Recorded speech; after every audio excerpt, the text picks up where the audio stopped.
right, Jared Goff calls out the Detroit Lions media. Let's talk about it. Thumbs up the video, share the video, subscribe to the channel. The subscribe button is the bell icon button.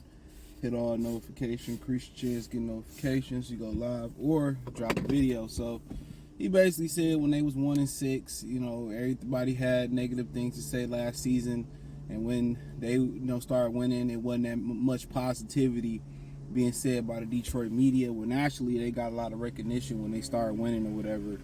But it always, you're dealing with the media, it always make it seem like the negative outweighs the positive, and it's always like that in the media. I mean, you hear all these bad stories. I mean, you could look to your comment section and see 1,000, good reviews, or you could see 1,000 good comments, and then turn around and your brain just notices the one negative comment. You know what I'm saying? That's how they kind of condition us to be, not even on social media, just everything. I mean, 9 out of 10 girls could say you handsome, but the one girl that say nah, you kind of programmed to her because she said nah, you ugly, whatever. You focusing on that, and we got to get in the way of focusing on the positivity. But what he got to understand too is there's a beef between Detroit media, and I speak on this all the time, the free press, the news. It's a beef between them and the Lions. I mean, even looking at them taking away 97.1 the tickets privilege of calling the Lions games on the radio. Like, who the fuck really listens to the radio though, honestly? I mean, there's a lot of different ways you can listen to the game. Now, you can watch the game while you on the road. These cars got Wi-Fi now. You can listen to on YouTube, and you got people playing the game audio. So, but they got mad because 97 won the tickets. /CBS wouldn't make Valenti change his opinion, so they took the Detroit Lions games over to like an AM radio station. They probably lost money, they lost clout, they lost traction, and they came back home. And you got to stand on your power sometimes. Not saying this got to be your way or the highway all the time, but sometimes even versus bigger corporations, when you got leverage and you in the right, sometimes you got to stand on that. Y'all be wondering why some of y'all girlfriends and wives don't respect y'all. They want you to be assertive. They want you to say, no, this ain't what we doing. She said, I'm going out with Tamala, Brittany, and Bethy and all that. You like, no, you send your ass at home. Women like that. Just a little tidbit right there. They like when you hold your ground. When you like, no, I want you to go. No, it ain't. You not going. You gonna sit your ass right here with me. And, you have to assert yourself in life. Sometimes you gotta speak up. Most of the times you gotta speak up. If something ain't right, you gotta speak on it. Now, it's something petty that you can live with, cool. But, that's just an instance I just used to kind of give, some experience there. Your wife ain't supposed to run a relationship. Your girlfriend ain't supposed to run a relationship. Your side bitch ain't supposed to run a relationship. You dictate everything. And that's why a lot of people don't have a mind for entrepreneurship. You can't even, you don't even have a mind to run your relationship. Some of y'all kids run a relationship. It's deep. Some of y'all just got too much of a passive, aggressive personality. But I like Goff calling out the Detroit media, but the bad thing about it is it ain't gonna alleviate no pain between the Detroit media and the Detroit Lions. Now he caught up in that. Now he caught up in John back and forth. Now, it's one thing to talk shit when you didn't win a Super Bowl, or you didn't win a division, or you didn't win a playoff game, or you didn't win the NFC. But they ain't did shit. Even last year, you didn't do shit. Yeah, you turned the ship around, but you did make it to the playoffs. You didn't beat the Carolina Panthers. You got a classic SOL Honolulu Blue Splenda Kool-Aid victory, a moral victory by beating the Green Bay Packers. It didn't amount to shit. Shouldn't be no banner being hung or no thing being hung at Ford Field that say, well, beat the Green Bay Packers, kept them out the playoffs. So he kind of talking shit like, like they did something. I would just say if it was to win, at least we clinched a playoff spot, or we clinched the division. That's what I ain't like about it. They talking shit like they done something already. He don't know where the fuck he at. This ain't LA.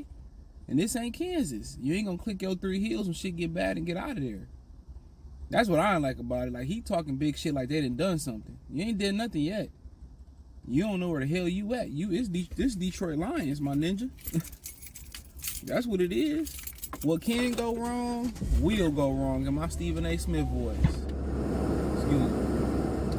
What can go wrong, will go wrong. You know, he talking like he playing with a full deck of cards. And you like the confidence, and you know, and I don't think it's false bravado at all. I think he really he believes, you know, he confident. But I'm not gonna get in a jaw-jacking competition with the media, and I ain't won nothing. It's the off season. Even if they beat Kansas City, they go out there and whoop Kansas City ass, which is impossible. It's not gonna happen on ring night. So let's taper y'all expectations real quick. That ain't gonna happen. They gonna get their ass beat. They gonna get one of them moral victories or some shit like they lose. Just bottom line. Let me say the suspense in my first prediction video. Unless Patrick Mahomes ain't walking out there or something like that, they lose. They already lost. They got one loss already.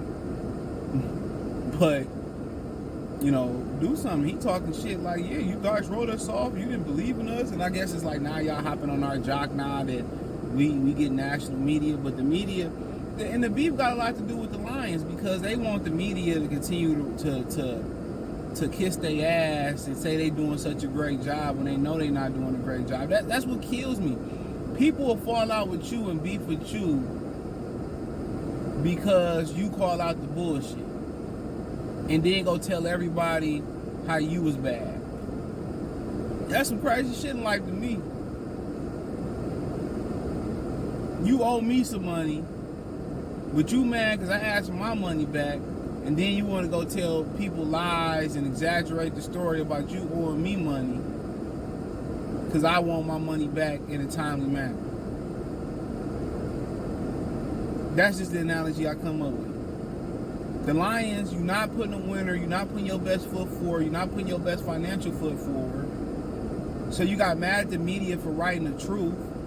And, you know, and obviously you're supposed to separate journalism from personal feelings, but we know in this game, personal feelings keep guys out the Hall of Fame.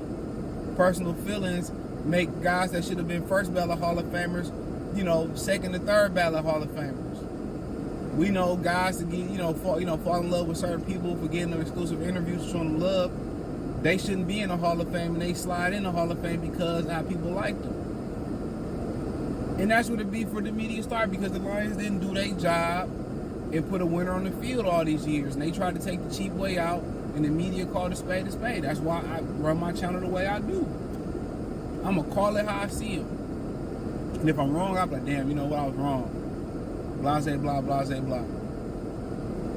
But I will not be wrong about Kansas City beating Detroit. But I just call them how I see them, bro. And, a lot of people don't like that, bro. When people see me out, oh, man, you don't got no problem telling how you feel. What the fuck, you want me to lie to you? If you like being lied to, man, yo, guarantee you. If you like being lied to, I guarantee you, dude, your third eye gonna open up in life. All it's gonna do is gonna be one lie that's gonna spill right at your feet. You can't close your eyes and not see it again. You can't. Life is not a fairy tale, especially for men, exclusively for men. Women experience this when they get over until they close to middle age, especially 30. They start hopping around 30 and see they ain't married where they want to be in a relationship. That's different. But especially y'all grown ass men, young men and grown men. You don't get to look at life, as lies. Because when you open your eyes to see the truth, 2 of your kids ain't yours. The girl been lying, she been cheating. You see, you finding out Daryl knocking your girl, her boss knocking her shit in, and then you gonna lose it. Be a realist. In sports, yeah, you can be a theory. You can have a theory. You can, go with your emotions and your feelings. As long as you ain't betting your money, Be a realist out here. That's the only way. But hey, check out Detroit Lions Talk playlist. Thumbs up the video, share the video, subscribe to the channel. The subscribe button is the bell icon button. Hit all notifications. Increase your chance of notifications. We go live or drop video. Financially, want to support the channel. Cash App, $CJ Good313, Venmo, CJ Good313, PayPal in the description. Hit the link tree. Follow me on Twitter, Instagram, Spotify, Anchor, Cash App, Venmo, PayPal, Apple Podcasts, Google Podcasts. Or just Spotify and Anchor. I'm sorry. Peace.